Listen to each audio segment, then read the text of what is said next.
Hey everybody, it's Colette Baron-Reid. It's time for the Astro Oracle reading for the week. But before I do that, I want you to remember that on the 21st, save the date, 21st of December, I'm having a solstice celebration with astrologer Leslie Tagorda, who is my guest. You're going to love her. We're having a free solstice celebration at noon Eastern Standard Time that day. So put it in your book. There's a link somewhere here. Love to see you there. And we're going to move into this reading now with the Shaman's Dream.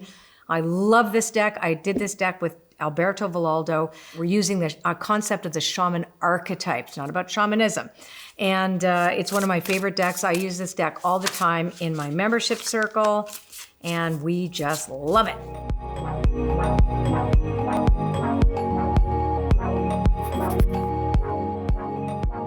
So let's do this for starting with Aries. Okie dokie, here we go. In the hand, unmarked trail, and first breath. And these cards are only read upright. Okay, so this is interesting. So for Aries, you're actually feeling pretty good. You're feeling very accomplished this week. The idea of in the hand, the universe is your partner. You really know it.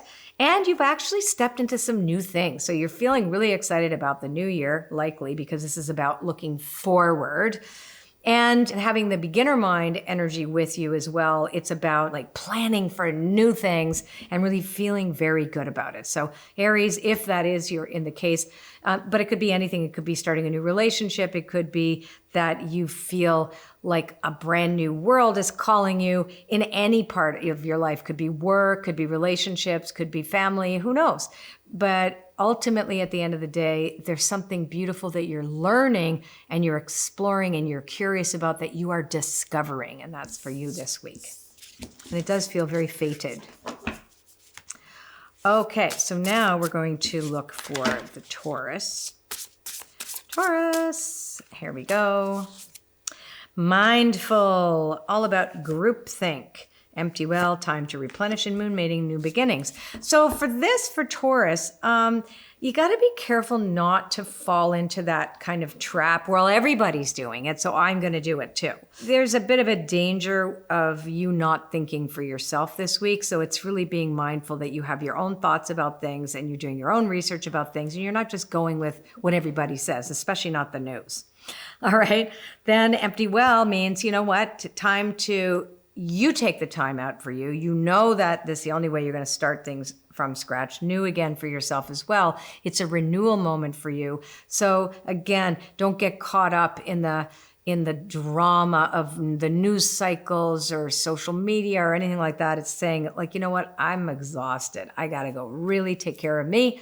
And so I can have a new beginning in areas of my life that I might not have thought I could, right? That's really beautiful.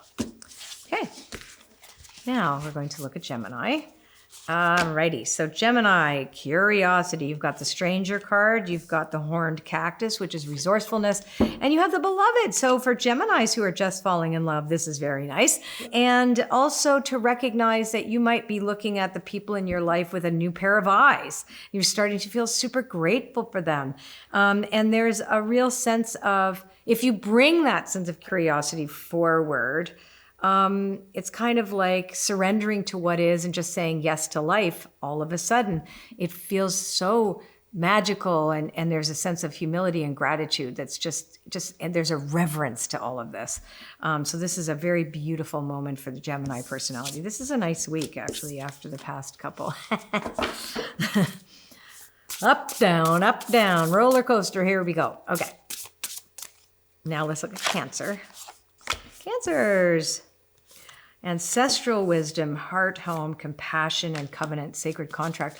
This is really beautiful. So it's funny too, because I was just thinking about my ancestors. I was looking up the Buryat Mongols and where my great-grandmother came from in Mongolia, and then my dad's Serbian background, and my mom's Polish. And I've just been actually looking at all of that and looking at some of the folklores and tales that are so common to some others. Anyhow, but the ancestral wisdom is wisdom that is passed down, not necessarily personal ancestry. If anything, it is more about what do we know already?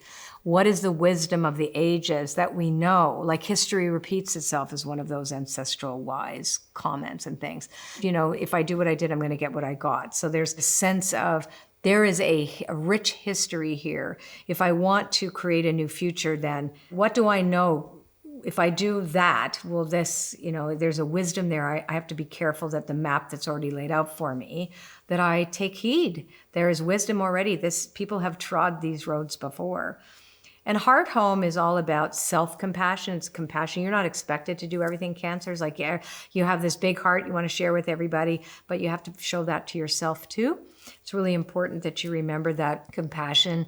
It's like taking the oxygen mask, putting it on your face first before you share it with others. And there's a tendency of not seeing things through that worthy lens, right? There's all this like, I could have, should have, would have. But you really came in with a sacred contract to be who you are, the covenant card. So remember that, but also to heal what is ancestral as well too. So that's also very interesting here, bringing compassion forward where others may not know how to do that. So that's beautiful. Now let's look at Leo. Okay. Unmarked trail, revelation. You're going to have a moment of clarity, Leo. This is beautiful. Beginner's mind, universe is your partner. Revelation is like, wow, I totally see where I'm supposed to be going right now. So that's the Leo personality. Is like, oh yeah, I get this. I really get this. This is like the epiphany of the year. It's hitting home and you're feeling really, really good about it. And now let's take a look at Virgo. I'm trying to make sure they're separated. I love this deck. Okay, Virgos, here we go. Will-o'-the-wisp. Treasures hidden in the shadows, rest and renewal, and groupthink. So this is an interesting thing. So this is looking at your triggers. If anybody triggers you this week, if it comes up for you and you're like, this really bothers me, I need to work on this. That's kind of, but without making you broken in any way. This is really more about making that, taking a look at some of the shadow content that you might not have yet, like by kind of, maybe you've been too busy and now you're like, what, I really need to change this about myself. I don't like it. But it's beautiful. So there's a treasure there. So you say, that doesn't serve me anymore. That worked before, it doesn't work now. I'm going to love myself through this, because the Garden of Venus is also about love, rest, renewal, giving yourself the gift, the gift of a therapeutic moment, if you will. And this is an interesting thing about mindful, these two cards, and then it ends in the groupthink, which is you want to contribute to a group, right? And if your shadow self prevents you from contributing to the group, then you're just going to go along with anything, right? Or you're just going to go along and feel uncomfortable. So this is a great week for you to be addressing that in like a form of inventory, if you will, and to see like, oh, I might need to change that. Now let's take a look at Libra. Libra, Fortune's Wheel, luck and right timing. Boy, you're doing it. Deep dive and drifter, experiencing life as it comes, diving into a task. This is really great. You're feeling really on the ball. So for Libras, focus. This is your time this week. Something really positive is here. And don't be afraid.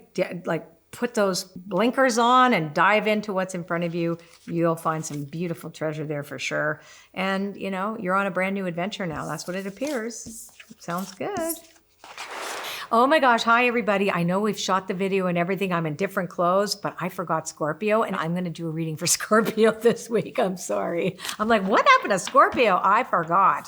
Alrighty. So let's take a look at Scorpio for this week. Okay. Scorpio, you have opportunities this week that are about completion. So when you close the door, another one opens. Luck and right timing. What a fantastic week for Scorpio. So it's Caterpillar, closing door, and Fortune's Wheel. So the other energies that it's talking about here is that the closing door, even though it wasn't the first card, is a very important piece here. That you're saying, you know what, I'm done doing this. I think I've learned as much as I can from this. I'm no longer feeling the need to do this. So this is the closure piece in here, realizing that if I don't close the door, another one won't open. And also an opportunity may be offered to you that requires you to close another door, right? So we don't know which it is until you experience it. This is a very powerful week for Scorpios. Fortune's Wheel, luck and right timing. I mean, you couldn't have a better week. So there you go, Scorpios. I'm so sorry I forgot you. I love Scorpios. Okay, now let's look at Sag. Also compassion. So self-compassion, sacred contract, and gestation period. So not a whole lot is going on for you this week. It's more about looking at your commitments and also being super compassionate with yourself to realize that you have to put some of them on ice. That's really important if you're going to do the best job possible, and that's for the Sagittarius. Really being loving yourself, really loving yourself. That's going to be important. Okay. And changing some of those commitments that you signed up for. Now, let's take a look at Capricorn. Capricorn, Eye of the Needle, intentionality, benefactor, grace and generosity, and caterpillar is an opportunity. So this is a very different week than last week for Capricorns. It's very much about that regrouping that you needed to do last week brings you around again now to say, you know what, if I set my intention for something that serves the highest good, the grace and generosity of the whole world, the synchronicities will come as a gift, because it's like the grace of God, right? It's the idea of the grace of the universe giving us a nudge to say, hey, yeah, you know what, your intention, right on. And so you have more grace for yourself and for others as well. You can be more generous with yourself. And there's opportunities. So you have an opportunity to make things different for yourself this week. The Caterpillar card is all about that. It's about the idea that you have within you this infinite possibility that when you release your tight hold and your attachments to the way things you want to see happen, and you say, okay, I'm here in service, so there's a grace in that, you just give yourself over to that, and then boom, there it is. The opportunity arises up out of the clay of the world, if you will. Pretty cool for Capricorns. I have lots of Capricorn friends, so that's good for them. All right, now we're going to look at Aquarius and then Pisces. Aquarius, clarity and organization, protecting the future, and transmuting pain. So for you, this is about taking the lessons of the beginning of the month and really organizing what they have done for you. The Dragon's Hoard, which is about protecting the future, it is about knowing what works for you, right? And just really saying, you know what, I know that's sacred for me, so I'm going to keep doing that. And to realize that not everything is yours. So you have an opportunity to transmute the pain of loss this week as well for the Aquarius personality, and to realize that all pain, if you try to bypass the pain, it's going to chase you. If you meet it head on where it is, it won't destroy you at all. It will transmute through you. And then you have more energy and more expanded you. Once you actually allow yourself to do that. So you can tell I don't like bypassing things. I'm a big let's dive into that person. Here we go. Next one, Pisces. Herald of change for Pisces. Gathering around the power of community and grace and generosity. You have a nice week too, Pisces. So for Pisces, the horseman is the herald of change. You're going to feel and sense that good change coming your way. It's not negative. It's actually very nice. Why? Because you have the power of community card and the grace and generosity card beside that. So people will gather around you and you have a place to go. So even if it's online, an online community, or in person or whatever, it just feels celebratory for you. So no matter what's going on for Pisces, you have a beautiful week as long as you don't isolate. It's very important not to isolate. All right. Don't forget, December 21st, noon, Eastern Standard Time. Come hang out with me and astrologer Leslie Tagorda. She's so cool. I just love Leslie, so I invited her to come and share the solstice with us. We're going to have a wonderful time. It's free. It's totally free. And there's going to be some kind of a link somewhere for you to join us. Leslie Tagorda and myself will be doing a solstice celebration for winter solstice. December 21st, noon, Eastern Standard Time. Be there. Love it. Mwah. Bye. Take care. So if you like this video, give me a thumbs up and leave me a comment. We'd love to read them. Share this video with your friends if you think they're going to like it, and subscribe to my channel. That'd be really cool too. Take care, and don't forget to leave a comment. And don't forget to come on the solstice. It's going to be awesome. Take care.